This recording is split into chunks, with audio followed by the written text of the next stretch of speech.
Students, आज अपना topic है मेंडेलियन डिसऑर्डर्स इन ह्यूमंस।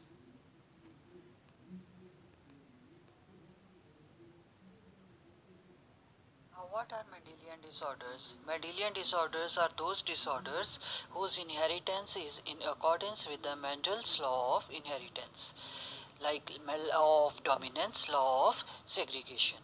ਹੁਣ ਇਹਨਾਂ ਦਾ ਕਾਰਨ ਕੀ ਹੈ? ਇਹਨਾਂ ਦਾ ਮੇਨ ਕਾਰਨ mutations ਨੇ।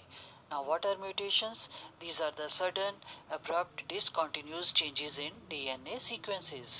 ਹੁਣ DNA ਦਾ ਛੋਟਾ ਤੋਂ ਛੋਟਾ ਪਾਰਟ ਜਿਹੜਾ ਕਿ ਇੱਕ ਟ੍ਰੇਟ ਨੂੰ ਜਾਂ ਇੱਕ ਕਰੈਕਟਰ ਨੂੰ ਇਨਫਲੂਐਂਸ ਕਰਦਾ ਹੈ, ਉਸ ਨੂੰ ਆਪਾਂ ਜੀਨ ਕਹਿ ਦਿੰਦੇ ਹਾਂ।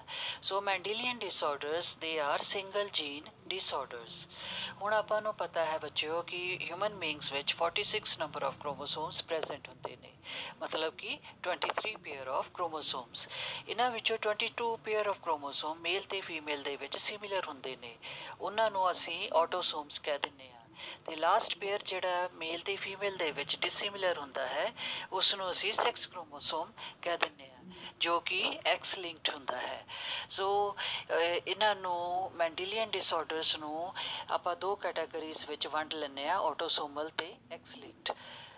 ਹੁਣ ਕੀ ਇਹ ਡੋਮੀਨੈਂਟ ਨੇ, ਆਪਣੇ ਆਪ ਨੂੰ ਐਕਸਪ੍ਰੈਸ ਕਰ ਸਕਦੇ ਨੇ, ਜਾਂ ਨਾਰਮਲ ਜੀਨ ਦੀ ਪ੍ਰੈਜ਼ੈਂਸ ਵਿੱਚ ਐਕਸਪ੍ਰੈਸ ਨਹੀਂ ਕਰ ਸਕਦੇ, ਮਤਲਬ ਕਿ ਰਿਸੈਸਿਵ ਨੇ। ਉਸ ਬੇਸ ਤੇ ਆਪਾਂ ਮੈਂਡੇਲੀਅਨ ਡਿਸਆਰਡਰਸ ਨੂੰ 4 ਟਾਈਪਸ ਦੇ ਵਿੱਚ ਕਲਾਸੀਫਾਈ ਕਰਦੇ ਹਾਂ। Number 1 autosomal dominant, number 2 autosomal recessive, number 3 X linked dominant, number 4 X linked ਰਿਸੈਸਿਵ।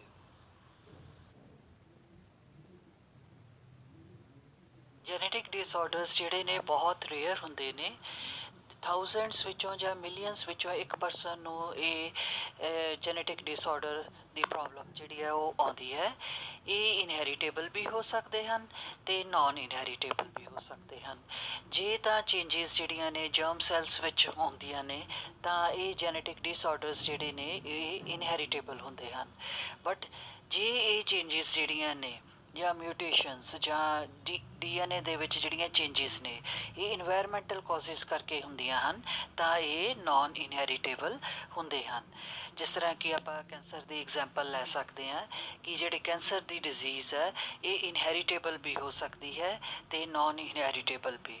ਇਨਹੈਰੀਟੇਬਲ ਹੈ ਤਾਂ ਇਹ ਇੱਕ ਜਨਰੇਸ਼ਨ ਤੋਂ ਦੂਸਰੀ ਜਨਰੇਸ਼ਨ ਦੇ ਵਿੱਚ ਪਾਸ ਆਨ ਹੁੰਦੀ ਹੈ। ਬਟ ਜੇ ਕੋਈ ਇਨਵਾਇਰਮੈਂਟ ਦੇ ਕਾਜ਼ਿਸ ਕਰਕੇ ਹੋਵੇ, ਪੋਲਿਊਸ਼ਨ ਦੇ ਕਰਕੇ, ਰੇਡੀਏਸ਼ਨ ਦੇ ਕਰਕੇ ਹੋਵੇ, ਤਾਂ ਉਸ ਕੇਸ ਦੇ ਵਿੱਚ ਇਹ ਨਾਨ ਇਨਹੈਰੀਟੇਬਲ ਹੁੰਦੀ ਹੈ। Now, what are the examples of Mendelian disorders? Number 1, hemophilia. Number 2, color blindness. Number 3, sickle cell anemia. Number 4, thalassemia. Number 5, cystic fibrosis. Number 6, phenylketonuria.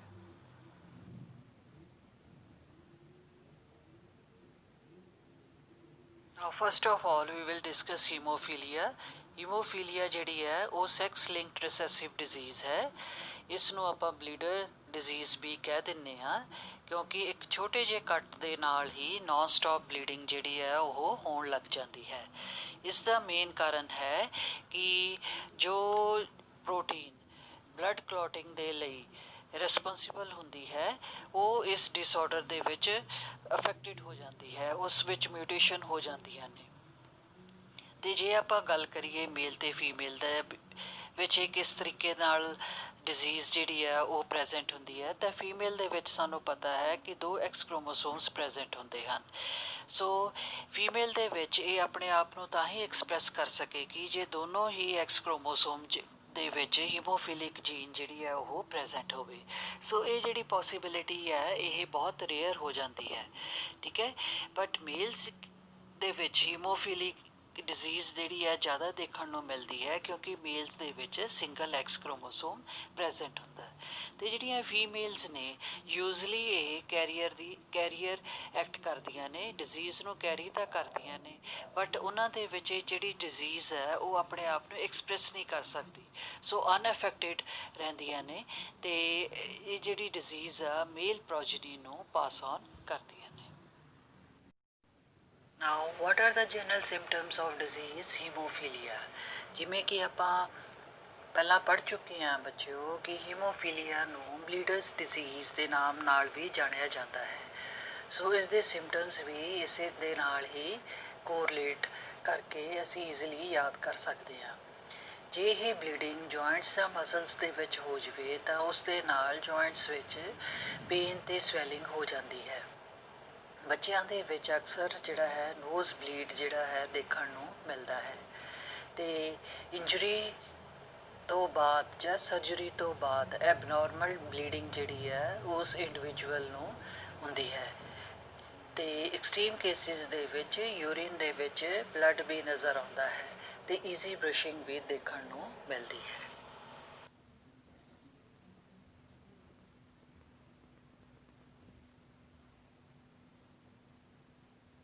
Now types of ਹੀਮੋਫੀਲੀਆ। ਹੀਮੋਫੀਲੀਆ ਦੋ ਟਾਈਪਸ ਦੀਆਂ ਹੁੰਦੀਆਂ ਨੇ, haemophilia A and haemophilia B.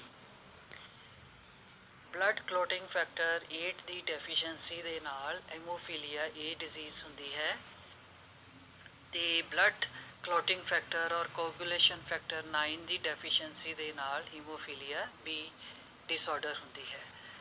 So ਹੀਮੋਫੀਲੀਆ B disorder ਨੂੰ 9 ਡੈਫੀਸ਼ੈਂਸੀ disorder ਜਾਂ Christmas disease ਵੀ ਕਿਹਾ ਜਾਂਦਾ ਹੈ। ਆਓ ਆਪਾਂ ਹੁਣ ਸਮਝਣ ਦੀ ਕੋਸ਼ਿਸ਼ ਕਰੀਏ ਕਿ ਹੀਮੋਫੀਲੀਆ ਡਿਜ਼ੀਜ਼ ਇੱਕ ਜਨਰੇਸ਼ਨ ਤੋਂ ਦੂਸਰੀ ਜਨਰੇਸ਼ਨ ਵਿੱਚ ਕਿਸ ਤਰ੍ਹਾਂ ਪਾਸ ਔਨ ਹੁੰਦੀ ਹੈ। ਜਿਸ ਤਰ੍ਹਾਂ ਕਿ ਫਸਟ ਕੇਸ ਆਪਾਂ ਲੈ ਰਹੇ ਹਾਂ, ਇਸ ਵਿੱਚ ਮਦਰ ਜਿਹੜੀ ਹੈ ਉਹ ਅਨਅਫੈਕਟਿਡ ਹੈ, ਨਾਰਮਲ ਜੀਨਸ ਨੇ ਐਕਸ ਕ੍ਰੋਮੋਸੋਮ ਦੇ ਉੱਪਰ, ਅਤੇ ਦੂਸਰੇ ਆਪਾਂ ਤਰਫ ਦੇਖੀਏ ਫਾਦਰ, ਉਹ ਹੀਮੋਫੀਲੀਆ ਡਿਜ਼ੀਜ਼ ਤੋਂ ਸਫਰ ਕਰ ਰਿਹਾ ਹੈ। ਇਟ ਮੀਨਸ ਉਹਦੇ ਐਕਸ ਕ੍ਰੋਮੋਸੋਮ ਦੇ ਵਿੱਚ ਹੀਮੋਫੀਲਿਕ ਜੀਨ ਜਿਹੜੀ ਹੈ ਉਹ ਪ੍ਰੈਜ਼ੈਂਟ ਹੈ। ਹੁਣ ਕਿਉਂਕਿ ਮਦਰ ਜਿਹੜੀ ਹੈ ਉਹ ਨਾਰਮਲ ਹੈ, ਸੋ ਮਦਰ ਦੇ ਜਿਹੜੇ ਐਕਸ ਕ੍ਰੋਮੋਸੋਮਸ ਨੇ ਉਹ ਸਨਸ ਨੂੰ ਪਾਸ ਆਨ ਹੁੰਦੇ ਨੇ। ਸੋ ਜਿਹੜੇ ਸਨਸ ਬਣ ਗਏ ਹੋਣਗੇ ਤੇ ਉਹਨਾਂ ਦੇ ਵਿੱਚ ਜਿਹੜੇ ਨਾਰਮਲ ਐਕਸ ਕ੍ਰੋਮੋਸੋਮ ਹੋਣ ਕਰਕੇ ਉਹ ਡਿਜ਼ੀਜ਼ ਤੋਂ ਸਫਰ ਨਹੀਂ ਕਰਨਗੇ। ਬਟ ਜੇ ਆਪਾਂ ਡਾਟਰਸ ਦੀ ਗੱਲ ਕਰੀਏ, ਕਿਉਂਕਿ ਡਾਟਰਸ ਵਿੱਚੋਂ ਜਿਹੜਾ ਐਕਸ ਕ੍ਰੋਮੋਸੋਮ ਆ, ਇੱਕ ਐਕਸ ਕ੍ਰੋਮੋਸੋਮ ਫਾਦਰ ਵੱਲੋਂ ਕੰਟਰੀਬਿਊਟ ਹੋ ਰਿਹਾ ਹੈ। ਸੋ ਜਿਹੜੀਆਂ ਡਾਟਰਸ ਨੇ ਇੱਕ ਐਕਸ ਕ੍ਰੋਮੋਸੋਮ ਫਾਦਰ ਤੋਂ ਲੈ ਕੇ ਇਸ ਡਿਜ਼ੀਜ਼ ਦਾ ਨੂੰ ਕੈਰੀ ਕਰਨਗੀਆਂ। So they will act as carrier of haemophilic disease. ਠੀਕ ਹੈ, ਸਫਰ ਨਹੀਂ ਕਰਨਗੀਆਂ ਬਟ ਉਹ ਡਿਜ਼ੀਜ਼ ਨੂੰ ਕੈਰੀ ਔਨ ਕਰਨਗੀਆਂ ਅਤੇ ਨੈਕਸਟ ਜਨਰੇਸ਼ਨ ਦੇ ਵਿੱਚ ਉਹ ਆਪਣੇ ਸਨਸ ਨੂੰ ਪਾਸ ਔਨ ਕਰਨਗੀਆਂ। ਇਸ ਨੂੰ ਆਪਾਂ ਕ੍ਰਿਸ ਕ੍ਰਾਸ ਇਨਹੈਰੀਟੈਂਸ ਵੀ ਕਹਿ ਦਿੰਦੇ ਹਾਂ। ਠੀਕ ਹੈ, ਹੁਣ ਆਪਾਂ ਸੈਕਿੰਡ ਕੇਸ ਲੈਂਦੇ ਹਾਂ। ਇਸ ਦੇ ਵਿੱਚ ਜਿਹੜੀਆਂ ਕੰਡੀਸ਼ਨਸ ਨੇ ਉਹ ਰਿਵਰਸ ਹੋ ਜਾਂਦੀਆਂ ਨੇ। ਇਸ ਵਿੱਚ ਆਪਾਂ ਫਾਦਰ ਨੂੰ ਅਨਅਫੈਕਟਿਡ ਲਿਆ ਹੈ, ਮਤਲਬ ਕਿ ਉਸ ਦੇ ਵਿੱਚ ਹੀਮੋਫੀਲਿਕ ਡਿਜ਼ੀਜ਼ ਨਹੀਂ ਹੈ, ਨਾਰਮਲ ਫਾਦਰ ਹੈ, ਬਟ ਜਿਹੜੀ ਮਦਰ ਹੈ ਉਹ ਕੈਰੀਅਰ ਹੈ। ਕਿਉਂਕਿ ਹੁਣ ਮਦਰ ਜਿਹੜੀ ਹੈ ਕੈਰੀਅਰ ਹੈ, ਇਟ ਮੀਨਸ ਕਿ ਉਹਦੇ ਵਿੱਚ ਇੱਕ ਐਕਸ ਕ੍ਰੋਮੋਸੋਮ ਹੀਮੋਫੀਲਿਕ ਜੀਨ ਜਿਹੜੀ ਹੈ ਕੈਰੀ ਕਰ ਰਿਹਾ, ਇੱਕ ਐਕਸ ਕ੍ਰੋਮੋਸੋਮ ਨਾਰਮਲ ਹੈ। ਇਟ ਮੀਨਸ ਉਹ ਇੱਕ ਸਨ ਨੂੰ ਹੀਮੋਫੀਲਿਕ ਜੀਨ ਕੈਰੀ ਕਰਨ ਵਾਲਾ ਐਕਸ ਕੰਟਰੀਬਿਊਟ ਕਰੇਗੀ, ਜਿਸ ਕਰਕੇ ਉਹ ਸਨ ਜਿਹੜਾ ਹੈ ਹੀਮੋਫੀਲਿਕ ਡਿਜ਼ੀਜ਼ ਤੋਂ ਸਫਰ ਕਰੇਗਾ। ਅਤੇ ਦੂਸਰੇ ਸਨ ਨੂੰ ਉਹ ਨਾਰਮਲ ਐਕਸ ਕ੍ਰੋਮੋਸੋਮ ਜਿਹੜੀ ਹੈ ਉਹ ਕੰਟਰੀਬਿਊਟ ਕਰੇਗੀ। ਇਟ ਮੀਨਸ ਜਿਹੜਾ ਦੂਸਰਾ ਸਨ ਹੈ ਉਹ ਨਾਰਮਲ ਹੋਵੇਗਾ। ਸਿਮਿਲਰਲੀ ਆਪਾਂ ਡਾਟਰਸ ਦੀ ਗੱਲ ਕਰਦੇ ਹਾਂ। ਡਾਟਰਸ ਦੇ ਕੇਸ ਦੇ ਵਿੱਚ X chromosome normal gene carry ਕਰਨ ਵਾਲਾ ਫਾਦਰ ਵੱਲੋਂ ਕੰਟਰੀਬਿਊਟ ਹੋ ਰਿਹਾ ਹੈ, ਅਤੇ ਜੇ ਉਹ X chromosome normal gene carry ਕਰਨ ਵਾਲੇ ਐਕਸ ਕ੍ਰੋਮੋਸੋਮ ਮਦਰ ਨਾਲ ਕੰਬਾਈਨ ਕਰੇਗਾ ਤਾਂ ਡਾਟਰ ਜਿਹੜੀ ਹੈ ਉਹ ਨਾਰਮਲ ਹੋਏਗੀ। ਬਟ ਜੇ ਐਕਸ ਕ੍ਰੋਮੋਸੋਮ ਫਾਦਰ ਤੋਂ ਹੀਮੋਫੀਲਿਕ ਜੀਨ ਕੈਰੀ ਕਰਨ ਵਾਲੇ ਐਕਸ ਕ੍ਰੋਮੋਸੋਮ ਮਦਰ ਦੇ ਨਾਲ ਕੰਬਾਈਨ ਕਰੇਗਾ ਤਾਂ ਡਾਟਰ ਜਿਹੜੀ ਹੈ ਉਹ ਕੈਰੀਅਰ ਐਕਟ ਕਰੇਗੀ। ਸੋ ਆਪਾਂ ਕਹਿ ਸਕਦੇ ਹਾਂ ਕਿ 50% ਚਾਂਸ ਨੇ ਕਿ ਜਿਹੜਾ ਸਨ ਹੈ ਉਹ ਹੀਮੋਫੀਲੀਆ ਡਿਜ਼ੀਜ਼ ਤੋਂ ਸਫਰ ਕਰੇਗਾ। ਇਸੇ ਤਰੀਕੇ ਨਾਲ ਹੀ 50% ਚਾਂਸ ਨੇ ਕਿ ਜਿਹੜੀ ਡਾਟਰ ਹੈ ਉਹ ਹੀਮੋਫੀਲਿਕ ਜੀਨ ਜਿਹੜੀ ਹੈ ਉਹ ਕੈਰੀ ਕਰੇਗੀ, ਬਟ ਉਹ ਅਨਅਫੈਕਟਿਡ ਰਹੇਗੀ। ਉਹ ਹੀਮੋਫੀਲੀਆ ਡਿਜ਼ੀਜ਼ ਤੋਂ ਸਫਰ ਨਹੀਂ ਕਰੇਗੀ, ਬਟ ਆਪਣੇ ਨੈਕਸਟ ਜਨਰੇਸ਼ਨ ਦੇ ਵਿੱਚ ਮੇਲ ਪ੍ਰੋਜਨੀ ਨੂੰ ਉਹ ਡਿਜ਼ੀਜ਼ ਪਾਸ ਔਨ ਕਰੇਗੀ। ਹੀਮੋਫੀਲਿਕ ਡਿਜ਼ੀਜ਼ ਕੁਈਨ ਵਿਕਟੋਰੀਆ ਦੀ ਦੇ ਡਿਸੈਂਡੈਂਟਸ ਵਿੱਚ ਵੀ ਪਾਈ ਗਈ। ਤੇ ਜਦੋਂ ਉਹਨਾਂ ਨੇ ਫੈਮਿਲੀ ਹਿਸਟਰੀ ਸਟੱਡੀ ਕੀਤੀ ਜਾਂ ਪੈਡੀਗਰੀ ਐਨਾਲਿਸਿਸ ਕੀਤੀ ਤਾਂ ਉਸ ਵਿੱਚ ਪਾਇਆ ਗਿਆ ਕਿ Queen Victoria was a carrier of haemophilic disease. Now, next genetic disorder is color blindness.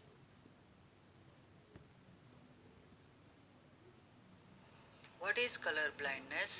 ਇਹ ਉਹ genetic disorder ਜਾਂ genetic disease ਹੈ ਜਿਸ ਵਿੱਚ ਕਿ individual red, green ਜਾਂ blue color ਜਾਂ ਇਹਨਾਂ ਦਾ mixture ਹੋਵੇ ਉਸ ਨੂੰ distinguish ਨਹੀਂ ਕਰ ਸਕਦਾ ਜਾਂ ਸਵੇਅਰ ਕੇਸਿਸ ਦੇ ਵਿੱਚ ਪਰਸਨ ਜਿਹੜਾ ਹੈ ਕੋਈ ਵੀ ਰੰਗ ਨਹੀਂ ਦੇਖ ਸਕਦਾ, ਸੋ ਇਸ ਨੂੰ ਕਲਰ ਵਿਜ਼ਨ ਪ੍ਰੋਬਲਮ ਵੀ ਕਹਿੰਦੇ ਹਨ। ਆਓ ਆਪਾਂ ਹੁਣ ਕੋਸ਼ਿਸ਼ ਕਰੀਏ ਸਮਝਣ ਦੀ ਕਿ ਕਲਰ ਬਲਾਈਂਡਨੈਸ ਡਿਜ਼ੀਜ਼ ਇੱਕ ਜਨਰੇਸ਼ਨ ਤੋਂ ਦੂਸਰੀ ਜਨਰੇਸ਼ਨ ਵਿੱਚ ਕਿਸ ਤਰ੍ਹਾਂ ਪਾਸ ਆਨ ਹੁੰਦੀ ਹੈ। ਜਿਸ ਤਰ੍ਹਾਂ ਕਿ ਅਸੀਂ ਦੇਖ ਰਹੇ ਹਾਂ ਇਸ ਵਿੱਚ ਅਸੀਂ ਫਾਦਰ ਕਲਰ ਬਲਾਈਂਡ ਡਿਜ਼ੀਜ਼ ਤੋਂ ਸਫਰ ਕਰਨ ਵਾਲਾ ਕੇਸ ਲਿਆ ਹੈ। ਸੋ ਇਟ ਮੀਨਸ ਇਸ ਦੇ ਫਾਦਰ ਵਿੱਚ ਐਕਸ ਕ੍ਰੋਮੋਸੋਮ ਦੇ ਉੱਪਰ ਕਲਰ ਬਲਾਈਂਡ ਜੀਨ ਜਿਹੜੀ ਹੈ ਪ੍ਰੈਜ਼ੈਂਟ ਹੈ ਅਤੇ ਮਦਰ ਦੂਸਰੇ ਪਾਸੇ ਅਸੀਂ ਮਦਰ ਦੀ ਗੱਲ ਕਰੀਏ ਤਾਂ ਮਦਰ ਜਿਹੜੀ ਹੈ ਉਹ ਕੈਰੀਅਰ ਹੈ। ਇਟ ਮੀਨਸ ਕਲਰ ਬਲਾਈਂਡਨੈਸ ਤੋਂ ਉਹ ਸਫਰ ਨਹੀਂ ਕਰ ਰਹੀ ਬਟ ਕਲਰ ਬਲਾਈਂਡ ਜੀਨ ਜਿਹੜੀ ਹੈ ਉਹ ਕੈਰੀ ਕਰ ਰਹੀ ਹੈ। ਇਟ ਮੀਨਸ ਕਿ ਉਸ ਦੇ ਵਿੱਚ ਦੋ ਐਕਸ ਕ੍ਰੋਮੋਸੋਮਸ ਨੇ, ਇਹਨਾਂ ਦੇ ਵਿੱਚੋਂ ਇੱਕ ਐਕਸ ਕ੍ਰੋਮੋਸੋਮ ਦੇ ਉੱਪਰ ਕਲਰ ਬਲਾਈਂਡ ਜੀਨ ਪ੍ਰੈਜ਼ੈਂਟ ਹੈ ਅਤੇ ਦੂਸਰੇ ਐਕਸ ਕ੍ਰੋਮੋਸੋਮ ਨਾਰਮਲ ਹੈ। ਹੁਣ ਸਾਨੂੰ ਪਤਾ ਹੈ ਕਿ ਮਦਰ ਤੋਂ ਜਿਹੜੇ ਐਕਸ ਕ੍ਰੋਮੋਸੋਮਸ ਨੇ ਇਹ ਸਨਸ ਨੂੰ ਪਾਸ ਔਨ ਹੁੰਦੇ ਹਨ। ਇਟ ਮੀਨਸ ਕਿ 50% ਚਾਂਸਿਸ ਨੇ ਸਨ ਦੇ ਕਿ ਉਹ ਨਾਰਮਲ ਐਕਸ ਕ੍ਰੋਮੋਸੋਮ ਲਏਗਾ ਅਤੇ 50% ਚਾਂਸ ਨੇ ਕਿ ਸਨ ਵਿੱਚ ਜਿਹੜੀ ਹੈ ਕਲਰ ਬਲਾਈਂਡ ਜੀਨ ਕੈਰੀ ਕਰਨ ਵਾਲਾ ਐਕਸ ਕ੍ਰੋਮੋਸੋਮ ਜਾਏਗਾ। ਸੋ ਜਿਸ ਸਨ ਨੂੰ ਨਾਰਮਲ ਜੀਨ ਕੈਰੀ ਕਰਨ ਵਾਲਾ ਐਕਸ ਕ੍ਰੋਮੋਸੋਮ ਮਿਲੇਗਾ ਤਾਂ ਉਹ ਨਾਰਮਲ ਸਨ ਹੋਏਗਾ, ਕਲਰ ਬਲਾਈਂਡਨੈਸ ਡਿਜ਼ੀਜ਼ ਤੋਂ ਸਫਰ ਨਹੀਂ ਕਰੇਗਾ। ਪਰ ਜਿਸ ਸਨ ਦੇ ਵਿੱਚ ਜਿਹੜਾ ਕਲਰ ਬਲਾਈਂਡ ਕੈਰੀ ਕਰਨ ਵਾਲਾ ਐਕਸ ਕ੍ਰੋਮੋਸੋਮ ਪਾਸ ਹੋਏਗਾ ਤਾਂ ਉਹ ਸਨ ਜਿਹੜਾ ਹੈ ਕਲਰ ਬਲਾਈਂਡਨੈਸ ਡਿਜ਼ੀਜ਼ ਤੋਂ ਸਫਰ ਕਰੇਗਾ। ਚਲੋ ਹੁਣ ਆਪਾਂ ਡਾਟਰਸ ਦੀ ਗੱਲ ਕਰਦੇ ਹਾਂ। ਸਾਨੂੰ ਪਤਾ ਹੈ ਕਿ ਡਾਟਰਸ ਦੇ ਵਿੱਚ ਇੱਕ ਐਕਸ ਕ੍ਰੋਮੋਸੋਮ ਫਾਦਰ ਵੱਲੋਂ ਕੰਟਰੀਬਿਊਟ ਹੁੰਦਾ ਹੈ ਅਤੇ ਇੱਕ ਐਕਸ ਕ੍ਰੋਮੋਸੋਮ ਮਦਰ ਵੱਲੋਂ। ਅਤੇ ਜੇ ਫਾਦਰ ਵੱਲੋਂ ਕਲਰ ਬਲਾਈਂਡ ਜੀਨ ਕੈਰੀ ਕਰਨ ਵਾਲਾ ਐਕਸ ਕ੍ਰੋਮੋਸੋਮ ਮਦਰ ਵੱਲੋਂ ਕਲਰ ਬਲਾਈਂਡ ਜੀਨ ਕੈਰੀ ਕਰਨ ਵਾਲੇ ਐਕਸ ਕ੍ਰੋਮੋਸੋਮ ਦੇ ਨਾਲ ਕੰਬਾਈਨ ਕਰਦਾ ਹੈ ਤਾਂ ਉਹ ਡਾਟਰ ਦੇ ਵਿੱਚ ਦੋਨੋਂ ਹੀ ਜੀਨਸ ਕਲਰ ਬਲਾਈਂਡ ਆ ਜਾਣਗੀਆਂ ਤਾਂ ਉਹ ਕਲਰ ਬਲਾਈਂਡ ਡਾਟਰ ਹੋਏਗੀ ਜਾਂ ਕਲਰ ਬਲਾਈਂਡਨੈਸ ਡਿਜ਼ੀਜ਼ ਤੋਂ ਸਫਰ ਕਰੇਗੀ। ਪਰ ਦੂਸਰੇ ਕੇਸ ਦੇ ਵਿੱਚ ਜੇ ਕਲਰ ਬਲਾਈਂਡ ਜੀਨ ਕੈਰੀ ਕਰਨ ਵਾਲਾ X chromosome normal gene carry ਕਰਨ ਵਾਲੇ ਐਕਸ ਕ੍ਰੋਮੋਸੋਮ ਮਦਰ ਤੋਂ ਨਾਲ ਕੰਬਾਈਨ ਕਰੇਗਾ ਤਾਂ ਉਹ ਡਾਟਰ ਜਿਹੜੀ ਹੈ ਕਲਰ ਬਲਾਈਂਡਨੈਸ ਜੀਨ ਨੂੰ ਕੈਰੀ ਕਰੇਗੀ ਬਟ ਕਲਰ ਬਲਾਈਂਡਨੈਸ ਤੋਂ ਸਫਰ ਨਹੀਂ ਕਰੇਗੀ। She will remain unaffected. So ਆਪਾਂ ਜੇ ਦੇਖਦੇ ਹਾਂ ਕਿ 50% ਜਿਹੜੇ ਚਾਂਸਿਸ ਨੇ ਸਨਸ ਦੇ ਉਹ ਕਲਰ ਬਲਾਈਂਡ ਹੋਣ ਦੇ ਨੇ ਅਤੇ 50% ਜਿਹੜੇ ਡਾਟਰਸ ਦੇ ਚਾਂਸ ਨੇ ਕਿ ਉਹ ਕਲਰ ਬਲਾਈਂਡ ਹੋਣਗੀਆਂ ਜਾਂ 50% ਚਾਂਸ ਨੇ ਕਿ ਉਹ ਕਲਰ ਬਲਾਈਂਡ ਜੀਨ ਨੂੰ ਕੈਰੀ ਕਰਨਗੀਆਂ ਅਤੇ ਅੱਗੇ ਮੇਲ ਪ੍ਰੋਜਨੀ ਨੂੰ ਪਾਸ ਔਨ ਕਰਨਗੀਆਂ।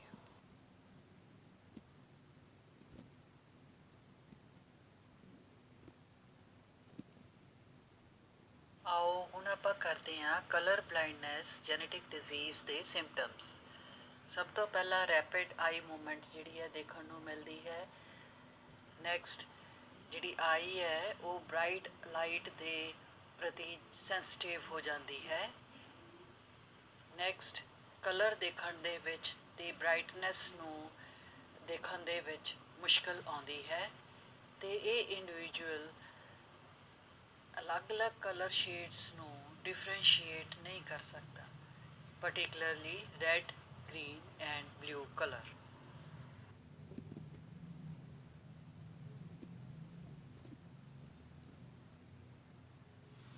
ਹੁਣ ਆਪਾਂ ਕਰਦੇ ਹਾਂ causes of color blindness. ਸਾਨੂੰ ਪਤਾ ਹੈ ਕਿ ਕਲਰ ਬਲਾਈਂਡਨੈਸ ਇੱਕ ਜੈਨੇਟਿਕ ਡਿਸਆਰਡਰ ਹੈ ਜੋ ਕਿ ਪੇਰੈਂਟਸ ਤੋਂ ਆਫਸਪ੍ਰਿੰਗ ਦੇ ਵਿੱਚ ਪਾਸ ਔਨ ਹੁੰਦੀ ਹੈ। ਹੁਣ ਆਪਾਂ ਕਰਦੇ ਹਾਂ causes of color blindness.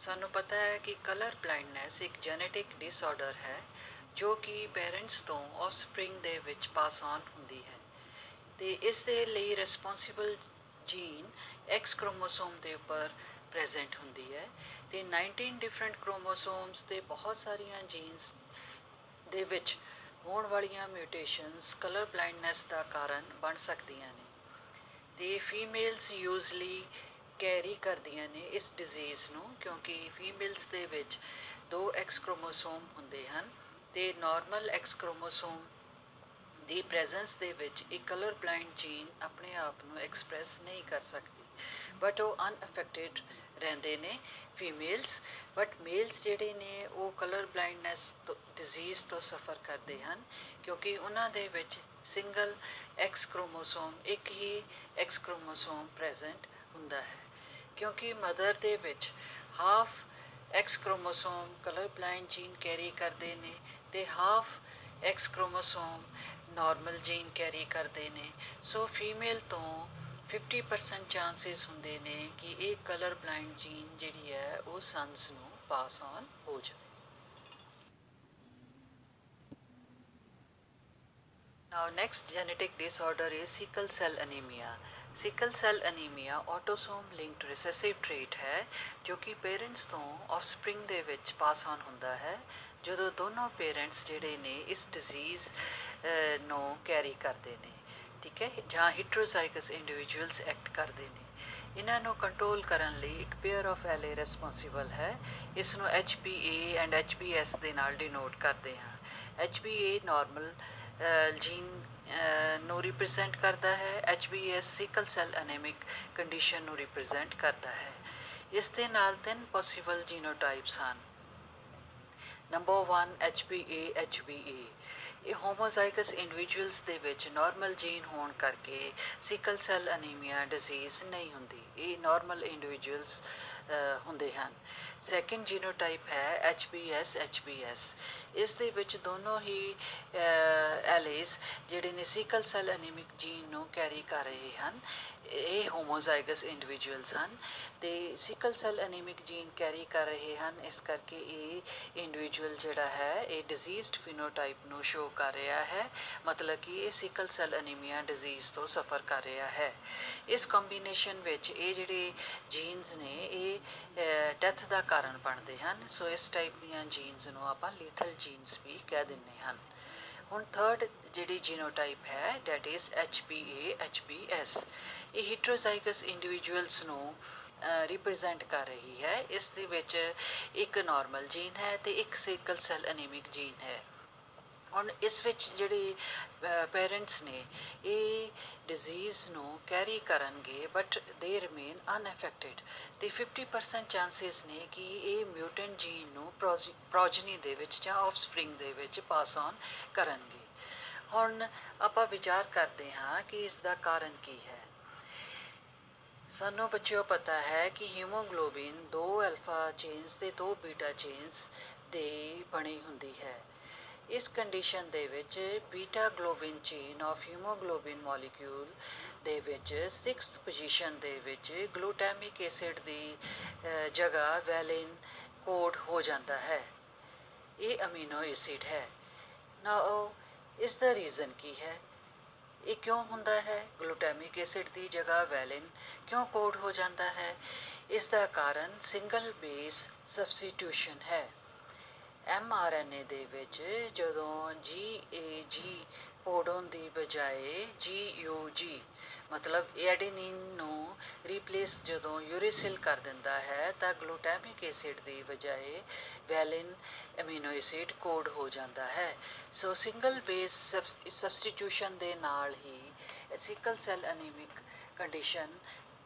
ਆ ਜਾਂਦੀ ਹੈ ਇਸ ਦੇ ਨਾਲ ਕੀ ਹੁੰਦਾ ਹੈ ਸਾਨੂੰ ਕਿਸ ਤਰ੍ਹਾਂ ਪਤਾ ਲੱਗਦਾ ਹੈ ਕਿ ਸਿਕਲ ਸੈਲ ਅਨੀਮਿਕ ਕੰਡੀਸ਼ਨ ਹੋ ਗਈ ਹੈ ਇਸ ਦੇ ਵਿੱਚ ਕੀ ਹੁੰਦਾ ਹੈ ਬੱਚਿਓ RBC ਦਾ ਸਾਨੂੰ ਪਤਾ ਹੈ ਕਿ ਇਹ ਓਵਲ ਜਾਂ ਬਾਈਕਨਕੇਵ ਡਿਸਕ ਸ਼ੇਪ ਦੀਆਂ ਹੁੰਦੀਆਂ ਹਨ ਨਾਰਮਲ ਕੰਡੀਸ਼ਨ ਦੇ ਵਿੱਚ ਬਟ ਜਦੋਂ ਮਿਊਟੇਸ਼ਨ ਹੋ ਜਾਂਦੀ ਹੈ ਤਾਂ ਇਹ RBCs ਦੇ ਸੈਲਸ ਸਿਕਲ ਲਾਈਕ ਸ਼ੇਪ ਨੂੰ ਅਕਵਾਇਰ ਕਰ ਲੈਂਦੇ ਹਨ ਇਸ ਦੇ ਨਾਲ ਸ਼ੇਪ ਤਾਂ ਚੇਂਜ ਹੋ ਹੀ ਜਾਂਦੀ ਹੈ, ਇਸ ਦੇ ਨਾਲ ਆਕਸੀਜਨ ਕੈਰੀ ਕਰਨ ਦੀ ਕੈਪੈਸਿਟੀ ਵੀ ਘੱਟ ਹੋ ਜਾਂਦੀ ਹੈ।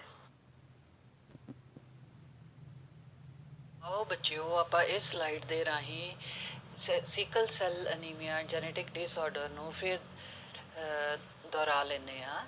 ਜਿਸ ਤਰ੍ਹਾਂ ਕਿ ਫਸਟ ਕੇਸ ਅਸੀਂ ਦੇਖ ਰਹੇ ਹਾਂ, ਇਸ ਦੇ ਵਿੱਚ ਸਾਨੂੰ ਬੀਟਾ ਗਲੋਬਿਨ ਚੇਨ ਹੀਮੋਗਲੋਬਿਨ ਮੋਲੀਕਿਊਲ ਦੀ ਨਜ਼ਰ ਆ ਰਹੀ ਹੈ ਅਤੇ ਇਸ ਦੇ ਵਿੱਚ 6th ਪੋਜੀਸ਼ਨ ਦੇ ਵਿੱਚ ਗਲੂਟੈਮਿਕ ਐਸਿਡ ਅਮੀਨੋ ਐਸਿਡ ਕੋਡ ਹੋ ਰਿਹਾ ਹੈ। ਅਤੇ ਉੱਪਰ ਜਦੋਂ ਆਪਾਂ ਦੇਖਦੇ ਹਾਂ ਤਾਂ mRNA ਦੇ ਵਿੱਚ ਸਾਨੂੰ ਜਿਹੜਾ ਕੋਡੋਨ ਹੈ ਉਹ GAG ਨਜ਼ਰ ਆ ਰਿਹਾ ਹੈ। ਬਟ ਸੈਕਿੰਡ ਕੇਸ ਦੇ ਵਿੱਚ ਕੀ ਹੁੰਦਾ ਹੈ, ਜਦੋਂ ਐਡੀਨਿਨ ਯੂਰੇਸਿਲ ਦੇ ਨਾਲ ਰੀਪਲੇਸ ਹੋ ਜਾਂਦਾ ਹੈ ਅਤੇ mRNA ਦੇ ਵਿੱਚ ਕੋਡੋਨ GUG ਹੋ ਜਾਂਦਾ ਹੈ, ਤਾਂ 6th ਪੋਜੀਸ਼ਨ ਦੇ ਵਿੱਚ ਗਲੂਟੈਮਿਕ ਅਮੀਨੋ ਐਸਿਡ ਦੀ ਜਗ੍ਹਾ ਵੈਲਿਨ ਅਮੀਨੋ ਐਸਿਡ ਬਣ ਜਾਂਦਾ ਹੈ, ਕੋਡ ਹੋ ਜਾਂਦਾ ਹੈ।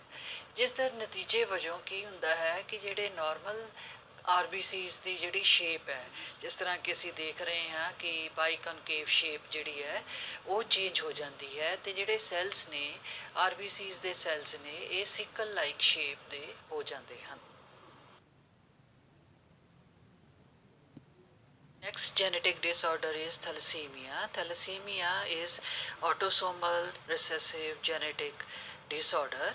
ਆਟੋਸੋਮ ਦੇ ਨਾਲ ਇਹ ਲਿੰਕਡ ਹੁੰਦਾ ਹੈ ਅਤੇ ਇਸ ਡਿਜ਼ੀਜ਼ ਦੇ ਵਿੱਚ ਬਾਡੀ ਦੇ ਵਿੱਚ ਹੀਮੋਗਲੋਬਿਨ ਦੀ ਐਬਨੋਰਮਲ ਅਮਾਊਂਟ ਪ੍ਰੈਜ਼ੈਂਟ ਹੁੰਦੀ ਹੈ ਅਤੇ RBCs ਲਾਰਜ ਅਮਾਊਂਟ ਦੇ ਵਿੱਚ ਡਿਸਟਰੋਏ ਹੋ ਜਾਂਦੇ ਹਨ, ਜਿਸ ਕਰਕੇ ਬਾਡੀ ਦੇ ਵਿੱਚ ਅਨੀਮਿਕ ਕੰਡੀਸ਼ਨ ਹੋ ਜਾਂਦੀ ਹੈ।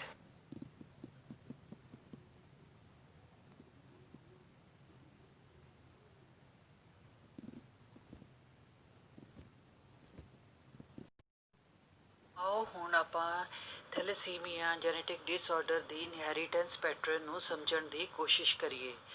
ਜਦੋਂ ਪੇਰੈਂਟਸ ਫਾਦਰ ਅਤੇ ਮਦਰ ਡਿਜ਼ੀਜ਼ ਨੂੰ ਕੈਰੀ ਕਰਦੇ ਹਨ, ਕੈਰੀਅਰ ਐਕਟ ਕਰਦੇ ਹਨ, ਤਾਂ 25% ਚਾਂਸਿਸ ਨੇ ਕਿ ਪ੍ਰੋਜਨੀ ਜਿਹੜੀ ਹੈ ਉਹ ਅਨਅਫੈਕਟਿਡ ਰਹੇਗੀ। 50% ਪ੍ਰੋਜਨੀ ਜਿਹੜੀ ਹੈ ਇਸ ਡਿਜ਼ੀਜ਼ ਨੂੰ ਕੈਰੀ ਕਰੇਗੀ ਅਤੇ 25% ਪ੍ਰੋਜਨੀ ਮੀਨਸ ਡਾਟਰ ਜਿਹੜੀ ਹੈ ਉਹ ਡਿਜ਼ੀਜ਼ ਤੋਂ ਸਫਰ ਕਰੇਗੀ।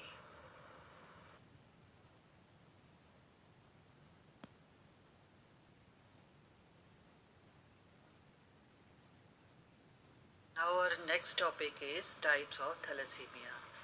ਬੱਚਿਓ ਥੈਲੇਸੀਮੀਆ ਦੋ ਟਾਈਪਸ ਦਾ ਹੁੰਦਾ ਹੈ, ਅਲਫਾ ਥੈਲੇਸੀਮੀਆ ਅਤੇ ਬੀਟਾ ਥੈਲੇਸੀਮੀਆ। ਸਾਨੂੰ ਪਤਾ ਹੈ ਕਿ ਹੀਮੋਗਲੋਬਿਨ 2 ਅਲਫਾ ਚੇਨਸ ਅਤੇ 2 ਬੀਟਾ ਚੇਨਸ ਤੋਂ ਮਿਲ ਕੇ ਬਣਦਾ ਹੈ। ਸੋ ਅਲਫਾ ਗਲੋਬਿਨ ਦੇ ਜੀਨਸ ਦੇ ਵਿੱਚ ਜਦੋਂ ਮਿਊਟੇਸ਼ਨਸ ਜਾਂ ਐਬਨੋਰਮੈਲਿਟੀ ਆ ਜਾਣ ਤਾਂ ਅਲਫਾ ਥੈਲੇਸੀਮੀਆ ਡਿਸਆਰਡਰ ਹੋ ਜਾਂਦਾ ਹੈ ਅਤੇ ਜਦੋਂ ਬੀਟਾ ਗਲੋਬਿਨ ਦੇ ਜੀਨਸ ਦੇ ਵਿੱਚ ਮਿਊਟੇਸ਼ਨਸ ਹੋ ਜਾਣ ਤਾਂ ਬੀਟਾ ਥੈਲੇਸੀਮਿਕ ਡਿਸਆਰਡਰ ਹੋ ਜਾਂਦਾ ਹੈ। ਨਾਓ ਹੁਣ ਇਸ ਨੂੰ ਆਪਾਂ ਡਿਟੇਲ ਦੇ ਵਿੱਚ ਸਮਝਣ ਦੀ ਕੋਸ਼ਿਸ਼ ਕਰਦੇ ਹਾਂ। ਪਹਿਲਾ ਹੈ ਅਲਫਾ ਥੈਲੇਸੀਮੀਆ। ਹੁਣ ਪੇਰੈਂਟਸ ਦੇ ਮਦਰ ਅਤੇ ਫਾਦਰ ਦੇ ਕ੍ਰੋਮੋਸੋਮ 16 ਦੇ ਉੱਪਰ ਦੋ ਕਲੋਜ਼ਲੀ ਰਿਲੇਟਿਡ ਜੀਨਸ HbA1 ਅਤੇ HbA2 ਪ੍ਰੈਜ਼ੈਂਟ ਹੁੰਦੀਆਂ ਹਨ ਅਤੇ ਇਹ ਅਲਫਾ ਥੈਲੇਸੀਮੀਆ ਨੂੰ ਕੰਟਰੋਲ ਕਰਦੀਆਂ ਹਨ। ਅਤੇ ਸਾਨੂੰ ਪਤਾ ਹੈ ਕਿ ਜੀਨਸ ਜਿਹੜੀਆਂ ਨੇ ਹਮੇਸ਼ਾ ਪੇਅਰ ਦੇ ਵਿੱਚ ਹੁੰਦੀਆਂ ਹਨ। ਸੋ ਟੋਟਲ ਆਪਾਂ ਦੇਖੀਏ ਤਾਂ ਕਿੰਨੀਆਂ ਜੀਨਸ ਅਲਫਾ ਥੈਲੇਸੀਮੀਆ ਨੂੰ ਕੰਟਰੋਲ ਕਰ ਰਹੀਆਂ ਹਨ? 4। ਸੋ ਇਹਨਾਂ ਚਾਹੇ ਤੇ ਇੱਕ ਜੀਨ ਦੇ ਵਿੱਚ, ਚਾਹੇ 2 ਜੀਨਸ ਦੇ ਵਿੱਚ, ਚਾਹੇ 3 ਜੀਨਸ ਵਿੱਚ, ਚਾਹੇ ਚਾਰੋਂ ਦੇ ਚਾਰੋਂ ਜੀਨਸ ਦੇ ਵਿੱਚ ਮਿਊਟੇਸ਼ਨ ਹੋ ਜਾਣ ਤਾਂ ਅਲਫਾ ਥੈਲੇਸੀਮੀਆ ਡਿਸਆਰਡਰ ਹੋ ਜਾਂਦਾ ਹੈ। ਬਟ ਜੇ ਚਾਰੇ ਦੇ ਚਾਰੇ ਜੀਨਸ ਦੇ ਵਿੱਚ ਜਿਹੜੀ ਆ ਮਿਊਟੇਸ਼ਨ ਹੋ ਜਾਂਦੀ ਹੈ ਤਾਂ ਅਲਫਾ ਥੈਲੇਸੀਮਿਕ ਕੰਡੀਸ਼ਨ ਜਿਹੜੀ ਆ ਉਹ ਜ਼ਿਆਦਾ ਸਵੀਅਰ ਹੋ ਜਾਂਦੀ ਹੈ। ਹੁਣ ਨੈਕਸਟ ਇਜ਼ ਬੀਟਾ ਥੈਲੇਸੀਮੀਆ। ਹੁਣ ਇਸ ਨੂੰ ਕੰਟਰੋਲ ਕਰਨ ਦੇ ਲਈ ਪੇਰੈਂਟਸ ਦੇ ਕ੍ਰੋਮੋਸੋਮ 11 ਦੇ ਉੱਪਰ HbB ਜੀਨ ਜਿਹੜੀ ਹੈ ਉਹ ਪ੍ਰੈਜ਼ੈਂਟ ਹੁੰਦੀ ਹੈ। ਸੋ ਇਟ ਮੀਨਸ 2 ਜੀਨਸ ਜਿਹੜੀਆਂ ਨੇ ਇਸ ਨੂੰ ਕੰਟਰੋਲ ਕਰ ਰਹੀਆਂ ਹਨ। ਸੋ ਇਹਨਾਂ ਚਾਹੇ ਦੋਨਾਂ ਜੀਨਸ ਦੇ ਵਿੱਚ, ਚਾਹੇ ਦੋਨਾਂ ਜੀਨਸ ਦੇ ਵਿੱਚੋਂ ਇੱਕ ਜੀਨ ਦੇ ਵਿੱਚ ਮਿਊਟੇਸ਼ਨ ਹੋ ਜਾਵੇ ਤਾਂ ਬੀਟਾ ਥੈਲੇਸੀਮਿਕ ਡਿਸਆਰਡਰ ਹੋ ਜਾਂਦਾ ਹੈ। ਬਟ ਜੇ ਦੋਨੋਂ ਜੀਨਸ ਦੇ ਵਿੱਚ ਹੀ ਮਿਊਟੇਸ਼ਨ ਹੋ ਜਾਂਦੀ ਹੈ ਤਾਂ ਬੀਟਾ ਥੈਲੇਸੀਮਿਕ ਦੀ ਕੰਡੀਸ਼ਨ ਜਿਹੜੀ ਆ ਉਹ ਜ਼ਿਆਦਾ ਸਵੀਅਰ ਹੋ ਜਾਂਦੀ ਹੈ। ठीक है। सो जिस तरह कि बेटे आम ਆਪਾਂ ਦੇਖਦੇ ਹਾਂ ਕਿ ਡਿਜ਼ੀਜ਼ਸ ਦੇ ਵਿੱਚ ਉਹਨਾਂ ਨੂੰ ਟਰੈਕ ਕਰਨ ਦੇ ਵਿੱਚ ਪ੍ਰੋਬਲਮ ਆਉਂਦੀ ਹੈ, ਕਿਉਂਕਿ ਇਨੀਸ਼ੀਅਲ ਸਟੇਜ ਦੇ ਵਿੱਚ ਕੋਈ ਵੀ ਸਿੰਪਟਮਸ ਜਿਹੜੇ ਨੇ ਉਹ ਨਜ਼ਰ ਨਹੀਂ ਆਉਂਦੇ, ਅਤੇ ਬਟ ਜਿਹੜੇ ਇੰਡੀਵਿਜੂਅਲਸ ਨੇ ਉਹ ਡਿਜ਼ੀਜ਼ ਨੂੰ ਕੈਰੀ ਕਰਦੇ ਨੇ। ਸੋ ਸਿਮਿਲਰਲੀ ਇਸ ਕੇਸ ਦੇ ਵਿੱਚ ਵੀ ਥੈਲੇਸੀਮੀਆ ਦੇ ਵਿੱਚ ਵੀ ਇਨੀਸ਼ੀਅਲ ਸਟੇਜਸ ਦੇ ਵਿੱਚ ਸਿੰਪਟਮਸ ਜਿਹੜੇ ਨੇ ਉਹ ਨਹੀਂ ਨਜ਼ਰ ਆਉਂਦੇ, ਅਤੇ ਲੇਟਰ ਔਨ ਜਿਹੜਾ ਹੈ ਉਹ ਸਾਨੂੰ ਸਵੇਰਿਟੀ ਜਿਹੜੀ ਹੈ ਉਸ ਦਾ ਅੰਦਾਜ਼ਾ ਹੁੰਦਾ ਹੈ। ਅਤੇ ਇਸ ਨੂੰ ਆਪਾਂ ਇਸ ਤਰੀਕੇ ਨਾਲ ਵੀ ਸਮਝ ਲੈਂਦੇ ਹਾਂ ਕਿ ਜਿਵੇਂ ਕਿ ਹੁਣ ਵਿਸ਼ਵ ਭਰ ਦੇ ਵਿੱਚ ਕੋਵਿਡ-19 ਦੀ ਜਿਹੜੀ ਬਿਮਾਰੀ ਹੈ ਉਹ ਫੈਲੀ ਹੋਈ ਹੈ, ਅਤੇ ਇਸ ਦੇ ਵਿੱਚ ਵੀ ਜਿਹੜੇ ਮੋਸਟਲੀ ਜਿਹੜੇ ਹਿਊਮਨ ਬੀਇੰਗਸ ਨੇ ਉਹ ਸਿੰਪਟਮਸ ਜਿਹੜੇ ਨੇ ਸ਼ੋ ਨਹੀਂ ਕਰਦੇ ਇਸ ਡਿਜ਼ੀਜ਼ ਦੇ, ਠੀਕ ਹੈ। ਇਹ ਸਿੰਪਟੋਮੈਟਿਕ ਨੇ, ਅਤੇ ਇਸੇ ਕਰਕੇ ਡਿਜ਼ੀਜ਼ ਨੂੰ ਉਹ ਕੈਰੀ ਕਰ ਰਹੇ ਨੇ ਅਤੇ ਸਪਰੈਡ ਵੀ ਕਰ ਰਹੇ ਨੇ। ਸੋ ਇਸ ਦੇ ਵਿੱਚ ਵੀ ਥੈਲੇਸੀਮੀਆ ਦੇ ਵਿੱਚ ਵੀ ਇਨੀਸ਼ੀਅਲ ਸਟੇਜਸ ਦੇ ਵਿੱਚ ਸਾਨੂੰ ਸਿੰਪਟਮਸ ਨਹੀਂ ਨਜ਼ਰ ਆਉਂਦੇ, ਬਟ ਲੇਟਰ ਔਨ ਉਹ ਸਿੰਪਟਮਸ ਜਿਹੜੇ ਨੇ ਨਜ਼ਰ ਆਉਂਦੇ ਨੇ, ਬਟ ਉਹ ਜਿਹੜੇ ਇੰਡੀਵਿਜੂਅਲਸ ਨੇ ਉਹ ਡਿਜ਼ੀਜ਼ ਨੂੰ ਕੈਰੀ ਕਰਦੇ ਨੇ। ਅਤੇ ਇਹ ਜਿਹੜੀ ਡਿਜ਼ੀਜ਼ ਹੈ Asia, Africa, middle East countries ਦੇ ਵਿੱਚ, ਟਰਕੀ, ਗ੍ਰੀਸ ਦੇ ਵਿੱਚ ਦੇਖਣ ਨੂੰ ਮਿਲੀ ਹੈ। Now next is symptoms of thalassemia. Thalassemia ਜਿਸ ਤਰ੍ਹਾਂ ਕਿ ਬੱਚੇ ਆਪਾਂ ਪਹਿਲਾਂ ਹੀ ਡਿਸਕਸ ਕਰ ਚੁੱਕੇ ਹਾਂ, ਇਸ ਦੇ ਵਿੱਚ RBCs ਦੀ ਡਿਸਟਰਕਸ਼ਨ ਹੁੰਦੀ ਹੈ, ਜਿਸ ਕਰਕੇ ਜਿਹੜਾ ਇੰਡੀਵਿਜੂਅਲ ਆ ਉਸ ਦੇ ਵਿੱਚ ਸੀਵੀਅਰ ਅਨੀਮਿਕ ਕੰਡੀਸ਼ਨਸ ਆ ਜਾਂਦੀਆਂ ਨੇ। ਦੈਟ ਇੰਡੀਵਿਜੂਅਲ ਸਫਰ ਫਰੋਮ ਸੀਵੀਅਰ ਅਨੀਮੀਆ। ਸੋ ਇਸ ਦੇ ਰਿਲੇਟਿਡ ਜਿਹੜੇ ਨੇ ਸਾਈਨਸ ਜਾਂ ਸਿੰਪਟਮਸ ਕੀ ਨੇ? Paleness, jaundice, weakness, fatigue and poor appetite. Next disorder is cystic fibrosis। ਇਹ autosomal recessive disorder ਹੈ। ਇਸ ਦੇ ਵਿੱਚ ਲੰਗਸ ਤੇ ਡਾਈਜੈਸਟਿਵ ਸਿਸਟਮ ਅਫੈਕਟਡ ਹੁੰਦਾ ਹੈ, ਅਤੇ ਇਸ ਦੌਰਾਨ ਜਿਹੜੀ ਬਾਡੀ ਹੈ ਉਹ ਥਿਕ ਅਤੇ ਸਟਿਕੀ ਮਿਊਕਸ ਜਿਹੜਾ ਹੈ ਪ੍ਰੋਡਿਊਸ ਕਰਦੀ ਹੈ, ਜਿਸ ਕਰਕੇ ਲੰਗਸ ਅਤੇ ਪੈਨਕ੍ਰੀਆਸ ਦੀ ਬਲੋਕੇਜ ਹੋ ਜਾਂਦੀ ਹੈ, ਅਤੇ ਜਿਹੜੇ ਇੰਡੀਵਿਜੂਅਲਸ ਇਸ ਜੈਨੇਟਿਕ ਡਿਸਆਰਡਰ ਤੋਂ ਸਫਰ ਕਰਦੇ ਹਨ ਉਹਨਾਂ ਦੀ ਜਿਹੜੀ ਲਾਈਫ ਸਪੈਨ ਆ ਬੜੀ ਸ਼ਾਰਟ ਹੁੰਦੀ ਹੈ। Genetic disorder is phenylketonuria, PKU. It is autosomal recessive in nature. ਇਸ ਡਿਸਆਰਡਰ ਦੇ ਵਿੱਚ ਕੀ ਹੁੰਦਾ ਹੈ ਕਿ ਅਮੀਨੋ ਐਸਿਡ ਫਿਨਾਈਲ ਐਲਾਨੀਨ ਦੀ ਮੈਟਾਬੋਲਿਜ਼ਮ ਲੈਵਲ ਡਿਕਰੀਜ਼ ਹੋ ਜਾਂਦੀ ਹੈ। ਇਸ ਦੇ ਨਤੀਜੇ ਵਜੋਂ ਫਿਨਾਈਲ ਐਲਾਨੀਨ ਟਾਇਰੋਸੀਨ ਦੇ ਵਿੱਚ ਕਨਵਰਟ ਨਹੀਂ ਹੁੰਦਾ, ਕਿਉਂਕਿ ਜੋ ਇੰਜ਼ਾਈਮ ਫਿਨਾਈਲ ਐਲਾਨੀਨ ਨੂੰ ਟਾਇਰੋਸੀਨ ਦੇ ਵਿੱਚ ਕਨਵਰਟ ਕਰਦੀ ਹੈ ਉਹ ਨਹੀਂ ਬਣਦੀ, ਠੀਕ ਹੈ। ਜਿਸ ਕਰਕੇ ਫਿਨਾਈਲ ਐਲਾਨੀਨ ਬਾਡੀ ਦੇ ਵਿੱਚ ਕਮੂਲੇਟ ਹੋਣਾ ਸ਼ੁਰੂ ਹੋ ਜਾਂਦਾ ਹੈ, ਅਤੇ ਡੈਰੀਵੇਟਿਵਸ ਦੇ ਵਿੱਚ ਵੀ ਕਨਵਰਟ ਹੋ ਜਾਂਦਾ ਹੈ, ਜਿਸ ਦੇ ਨਤੀਜੇ ਵਜੋਂ mental retardation, loss of hair and skin pigmentation ਜਾਂ ਕਹਿ ਲਓ ਪਲੀਓਟ੍ਰੋਪਿਕ ਇਫੈਕਟ ਜਿਹੜੇ ਜੀਨ ਦੇ ਦੇਖਣ ਨੂੰ ਮਿਲਦੇ ਹਨ।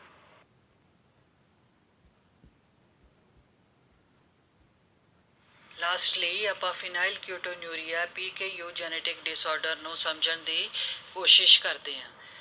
ਫਿਨਾਈਲ ਐਲਾਨੀਨ ਨਾਰਮਲ ਕੇਸਿਸ ਦੇ ਵਿੱਚ ਫਿਨਾਈਲ ਐਲਾਨੀਨ ਹਾਈਡਰੋਕਸੀਲੇਜ਼ PAH ਇੰਜ਼ਾਈਮ ਦੇ ਰਾਹੀਂ ਟਾਇਰੋਸੀਨ ਦੇ ਵਿੱਚ ਚੇਂਜ ਹੋ ਜਾਂਦੀ ਹੈ, ਬਟ ਫਿਨਾਈਲਕੀਟੋਨੂਰੀਆ ਡਿਸਆਰਡਰ ਦੇ ਦੌਰਾਨ PAH ਜੀਨ ਜੋ ਕਿ ਕ੍ਰੋਮੋਸੋਮ 12 ਦੇ ਉੱਪਰ ਲੋਕੇਟਡ ਹੁੰਦੀ ਹੈ ਉਸ ਵਿੱਚ ਮਿਊਟੇਸ਼ਨਸ ਹੋ ਜਾਂਦੀਆਂ ਨੇ, ਜਿਸ ਦੇ ਨਤੀਜੇ ਵਜੋਂ ਫਿਨਾਈਲ ਐਲਾਨੀਨ ਹਾਈਡਰੋਕਸੀਲੇਜ਼ ਇੰਜ਼ਾਈਮ ਬਾਡੀ ਦੇ ਵਿੱਚ ਨਹੀਂ ਬਣਦੀ। ਇਸ ਦੇ ਰਿਜ਼ਲਟ ਵਜੋਂ ਫਿਨਾਈਲ ਐਲਾਨੀਨ ਅਮੀਨੋ ਐਸਿਡ ਟਾਇਰੋਸੀਨ ਦੇ ਵਿੱਚ ਚੇਂਜ ਨਹੀਂ ਹੁੰਦਾ, ਠੀਕ ਹੈ। ਇਸ ਦੇ ਰਿਜ਼ਲਟ ਵਜੋਂ ਕੀ ਹੁੰਦਾ ਹੈ, ਬਾਡੀ ਵਿੱਚ ਫਿਨਾਈਲ ਐਲਾਨੀਨ ਜਿਹੜੀ ਹੈ ਅਕੋਮੂਲੇਟ ਹੋਣੀ ਸ਼ੁਰੂ ਹੋ ਜਾਂਦੀ ਹੈ, ਜਿਸ ਦੇ ਕਾਰਨ ਮੈਂਟਲ ਰਿਟਾਰਡੇਸ਼ਨ ਹੋ ਜਾਂਦੀ ਹੈ। ਹੁਣ ਅਸੀਂ ਇਸ ਦੀ ਇਨਹੈਰੀਟੈਂਸ ਨੂੰ ਵੀ ਸਮਝਣ ਦੀ ਕੋਸ਼ਿਸ਼ ਕਰਦੇ ਹਾਂ।